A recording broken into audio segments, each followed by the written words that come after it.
About 3 months ago, a Hungarian brand named Keeway, which is now owned by the Chinese Quanjian Group, made its debut in India. It showcased 3 two-wheelers, and one of them was this, the Keeway Vieste 300. It has a big engine and imposing looks. But does that justify its 3 lakh plus price tag? Let's find out. Without a doubt, one of the highlights of the Vieste 300 is its 278.2cc engine, which develops 18.4 brake horsepower at 6,500 rpm and 22 Nm of peak torque at 6,000 rpm. While the engine doesn't have a level of performance that its displacement might suggest, it is still much more than its closest rivals. Even at triple-digit speeds, the engine doesn't feel too worked up and has that tad bit of performance left on offer to make overtakes.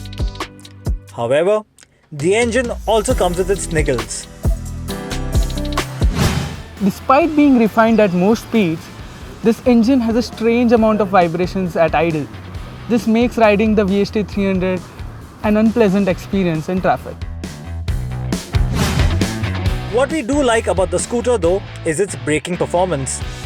The Vieste 300 gets pedal disc brakes on both ends and also gets dual channel ABS. The brakes feel sharp and have a very positive bite, giving you the confidence to extract that much more from the engine.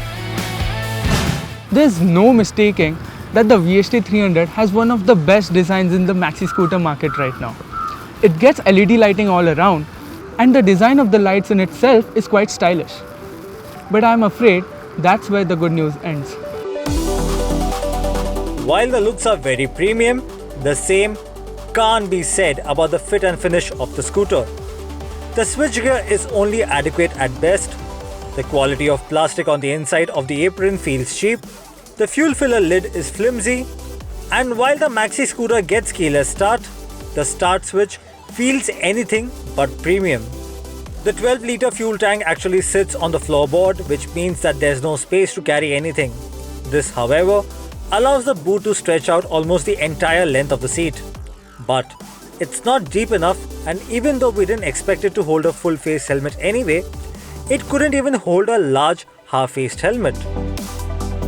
In terms of kit, the Vieste 300 gets a part analog part digital instrument cluster with a large backlit LCD display, but it has almost no information on offer. The inclusion of Bluetooth connectivity with turn-by-turn navigation would have been nice. It gets heated grips though and has 5 levels of adjustability, which came in handy on a cold rainy day like this one.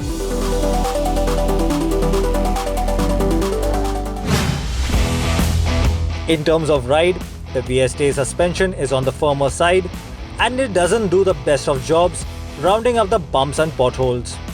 What's more bothering though are the ergonomics. Though it looks like the Vieste 300 has quite a relaxed seating position, it isn't the case.